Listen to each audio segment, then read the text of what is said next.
Ya, ini sekarang kita meninggalkan dunia. Bahkan pengumuman disampaikan telah meninggal dunia. Artinya meninggalkan dunia, maka mutlak mesti punya bekal. Dan di dalam konteks keduniaan saja, bekalnya bisa beda. Saya pergi ke Arab. Di Arab mungkin kulturnya beda, makanan pokoknya tidak sama. Maka bekal yang dibawa pun akan menyesuaikan dengan itu. Sekarang kalau dalam konteks kehidupan dunia saja, bekal di satu tempat bisa berbeda, maka apalagi dengan dimensi yang berbeda. Mesti ada bekal untuk hadir ke sini. Ya.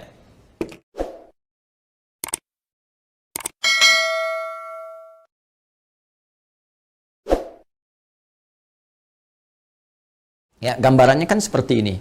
Ini kan dunia ya, yang saat ini kita sedang beraktivitas. Kemudian setelah itu kita pindah ke barzakh, pemisah. Ya. Kemudian akhirnya akhirat. Ini akhirat, ya. Ini yang terakhir. Akhirat. Ini ad-dunya. Kemudian ini barzakh. Bainahuma barzakhul la yabghiyan. Demikian di surat Ar-Rahman itu ya. Nah, ini kan hakikat kehidupan kita di sini. Ini tujuan akhirnya. Ya, akhir kehidupan karena itu disebut dengan akhirat. Sekarang kita ada di sini. Ya. Tempat beraktivitas sementara. Karena ini sifatnya sementara, maka semua yang ada di sini pun di sini ya sifatnya sementara. Ya, mohon maaf, usia kita ini sifatnya sementara, tidak abadi. Ya, hanya sementara saja. Dibatasi dengan apa yang disebut dengan ajal namanya. Ya kan? Jadi begitu ajalnya tiba, maka selesailah kemudian usia kita. Ini batasan ini contohnya misalnya di Quran disebutkan di surah ke-7 Al-A'raf di ayat 34. Walikulli ummatin ajal, dan setiap umat itu bukan 1-2 orang, semua umat yang pernah beraktivitas di bumi mereka memiliki batas usia. Fa idza jaa ajaluhum la yastakhiruna sa'atan wa la yastaqdimun. Jika telah tiba ajalnya, maka tidak akan pernah bisa dimajukan atau dimundurkan. Pada saat itu berhenti, selesai. Ya, berhenti dan selesai. Akan didatangi oleh maut namanya. Ya, maut. Di Quran surah ketiga Ali Imran di ayat 185. Kullu nafsin dha'iqatul maut. Maka maut datang ya untuk sudah menerapkan perintah Allah Subhanahu wa taala sesuai dengan batas ajal ini dan mengambil kembali untuk memindahkan kepada dimensi berikutnya. Yang bertugas membawa maut ini nanti ada bahkan satu malaikatnya khusus spesifik disebut dengan malakul maut ya di Quran surah ke-32. Di ayat yang ke-11 ya paling kanan agak ke bawah, qul yatawaffakum malakul mautil ladzi wukkila bikum, ya katakan Muhammad SAW bahwa setiap yang hidup itu akan didatangi oleh malakul maut. Jadi ada malaikat khusus ya yang ditugasi untuk membawa maut. Maka kalau ini sudah tiba maka selesai ajal.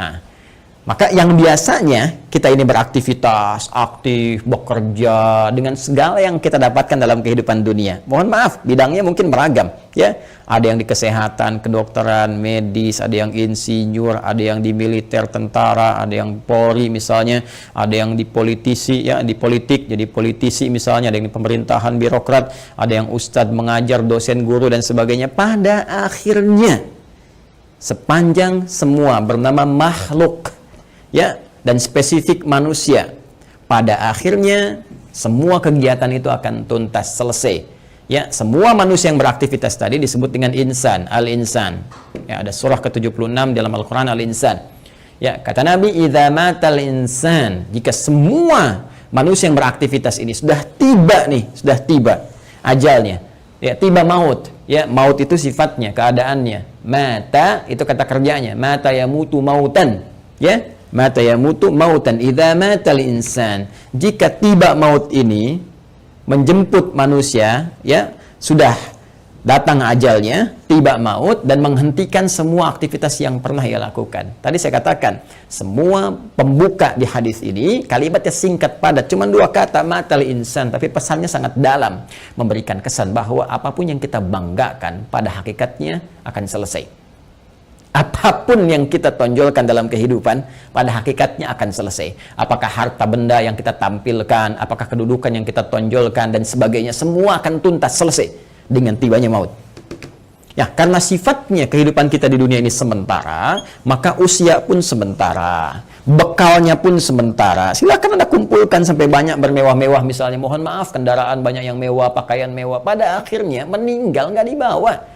Ya, alam kubur itu tempatnya hanya setempat seukuran jasad kita saja. Nggak ada seukuran rumah Anda, seukuran mobil Anda untuk memasukkan semua aset Anda. Tidak selesai, kawan. Karena itu sering-kali merenung, sering-sering merenung. Pada akhirnya, apa sih yang mau dicapai di kehidupan dunia ini? Kalau kita memang akan berpindah. Dan setiap tempat yang disinggahi, fitrahnya membutuhkan bekal. Ya, Anda saja di dunia, saya sering katakan, dalam konteks kehidupan dunia saja, misal, saat ini saya ada di Bekasi misalnya, ya kan? Saya akan pergi di satu provinsi yang sama, ya. Misalnya ke Bandung lah, sama-sama Jawa Barat misalnya. Atau ke tetangga ke Jakarta misalnya. Ya.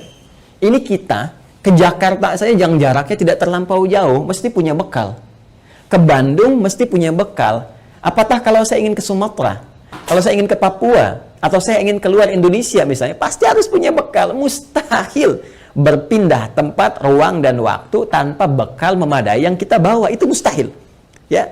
Nah, kalau dalam konteks keduniaan saja mesti punya bekal, maka bagaimana dengan dimensi yang berbeda?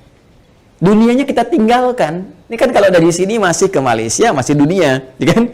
Ke Amerika masih dunia. Ini sekarang kita meninggalkan dunia.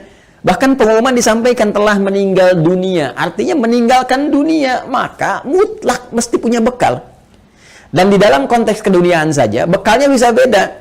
Saya pergi ke Arab. Di Arab mungkin kulturnya beda. Makanan pokoknya tidak sama. Maka bekal yang dibawa pun akan menyesuaikan dengan itu. Sekarang kalau dalam konteks kehidupan dunia saja, bekal di satu tempat bisa berbeda, maka apalagi dengan dimensi yang berbeda. Mesti ada bekal untuk hadir ke sini. Ya.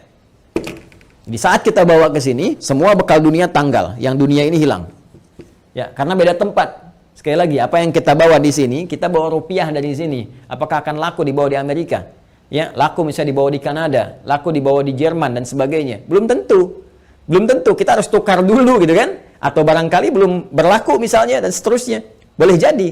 Nah, sekarang kita akan pindah tempat, dimensi berbeda. Apa yang harus kita bawa? Apa yang harus kita siapkan di dunia ini? Ya, sehingga kita bisa bawa saat berpindah ke alam barzakh ini sebagai persiapan menuju akhirat. Ya. Maka tiada lain, rumusnya lanjutkan hadisnya. In qata'a sa'iru amalih, maka terputus semua peluang amalnya. Ya, pertama amal. Nah, amal. Amal itu masih umum. Amalan itu masih umum. Semua perbuatan manusia yang akan dipertanggungjawabkan di hadapan Allah disebut dengan amal namanya. Ya, faman ya'mal mithqala dzarratin khairan yarah wa may ya'mal mithqala dzarratin syarran yarah. Ya, jadi semua perbuatan kita dari bangun tidur sampai dengan tidur lagi itu disebut dengan amal. Nah, ini kalau sudah meninggal, mata, datang maut, ya, terputus semua amal, aktivitas selesai. Ya. Cuma diberikan kemudian gambaran kepada kita. Ada amal ini yang saat dikerjakan itu dicatatkan punya nilai. Yang nilai ini menjadi bekal yang akan dibawa ke dimensi selanjutnya, ke ruang selanjutnya setelah kita wafat. Singkatnya dibawa ke alam barzakh, bahkan sebagai bekal menuju akhirat. Dan ini bisa kita siapkan saat di dunia. Ya. Apa nama amalnya? Ini yang disebut dengan amal saleh. Ya. Jamaknya disebut dengan salihat. Amal saleh jamaknya apa? Salihat. Ya. Jadi amal ini ada yang netral, umum, ya kan? Nah, ini amal yang saat dikerjakan punya nilai untuk dibawa pulang menghadap Allah dan dibawa bekalnya ke tempat dimensi berbeda di barzakh sampai dengan ke akhirat disebut dengan saleh. Jamaknya disebut apa? Salihat, ya. Singkatnya, setiap perbuatan yang dinilai sebagai ibadah oleh syariat. Ya, jadi setiap perbuatan kalau kita kerjakan diniatkan sebagai ibadah, maka itu namanya amal saleh. Jelas ya? Baik, jamaknya disebut dengan apa? Salihat. Ya, muncul Quran surah ke-103 misalnya Allah firmankan, ya, di surat Al-Asr, wal 'asr innal insana lafi khusr illa alladzina amanu wa 'amilus shalihat. Nih, ya, wal 'asr, demi waktu, momentum, ya, yang Allah berikan kepada setiap manusia untuk beraktivitas. Nih, dikasih kesempatan dari pagi, kan, bahkan dari bangun tidur sampai tidur lagi, silakan beraktivitas.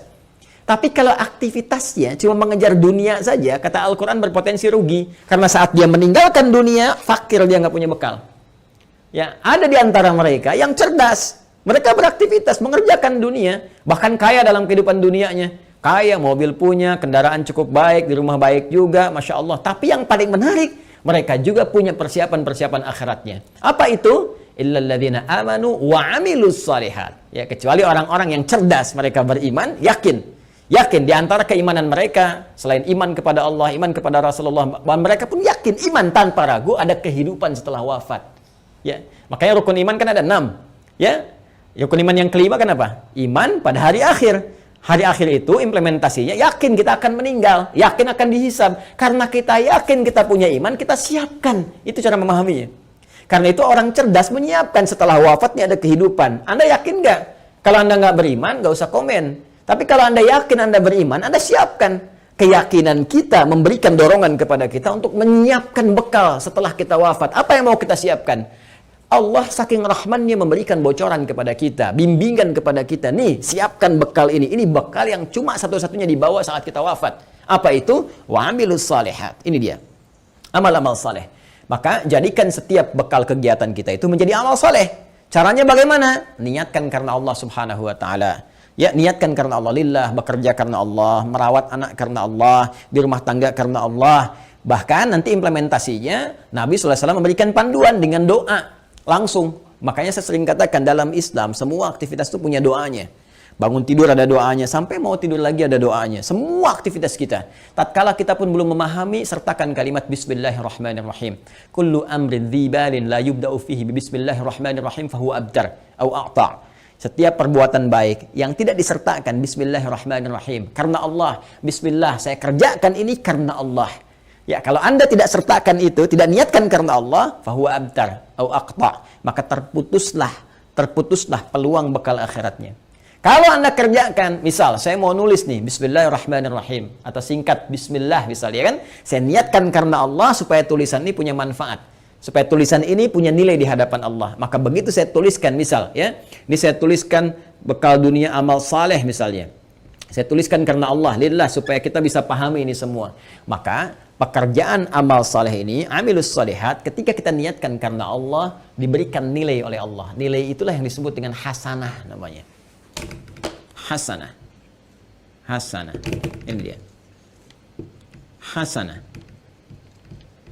Nah, berapa nilainya? Berapa poinnya? Disampaikan dalam Quran surah ke-6 Al-An'am di ayat 160. Man jaa'a bil hasanati falahu asyru amthaliha. Siapa yang mengerjakan kebaikan, diniatkan sebagai ibadah karena Allah, menjadi amal saleh, maka dia punya poin hasanah. Setiap satu kebaikannya dicatatkan langsung 10 nilainya. Ini nilai terendahnya, 10. Ya, 10. 10 itu hitungannya bukan 1, 2, 3, 4, tidak. Dalam pandangan Allah berbeda cara menghitungnya. Di hadis Muslim, datang ke masjid saja, dia kan baru datang untuk niat ibadah dapat 25. Satu kedua 500 tahun, dua ketiga 500 tahun, demikian seterusnya. Dan ini poin yang paling kecilnya. Nanti ada kalau infak bisa berapa, gitu kan? Nanti ada kalau baca Al-Quran bisa berapa, lebih banyak lagi. Nah, itu yang disebut dengan hasanah. Karena itu sering kita berdoa di Quran surah kedua Al-Baqarah di ayat ke-201. Wa minhum may yaqulu rabbana atina fid dunya hasanah wa fil akhirati hasanah wa qina adzabannar. Dan di antara mereka banyak yang berdoa kepada Allah, ya Allah, mohon bimbing kami untuk mengerjakan semua kegiatan dunia punya nilai akhiratnya hasanah. Dan di akhirat bisa dilihat hasanah itu ya Allah, sehingga mengantarkan kami pada rahmat-Mu dan memasukkan dengan rahmat itu ke dalam surga-Mu, ya, berjumpa dengan Rasulullah sallallahu alaihi wasallam. Amin, kan? Nah, kalau seorang meninggal terputus semua peluang ini. Ya, jadi nggak bisa mengerjakan hasanah lagi. Tapi ada rahasia. Kata Nabi, ada 3 amalan yang kalau dikerjakan, Masya Allah, ini yang sudah meninggal nggak bisa ngerjakan lagi, tapi hasanahnya tetap mengalir, pahalanya tetap mengalir, ngalir. Dan di antara yang 3 itu Nabi menyebutkan, perhatikan kalimatnya, idza matal insanu aw idza matal 'abdu inqata'a sa'iru 'amali illa min 3, ya, atau illa min 3. 1, shadaqatin jariyah. Sedekah jariyah. Ya.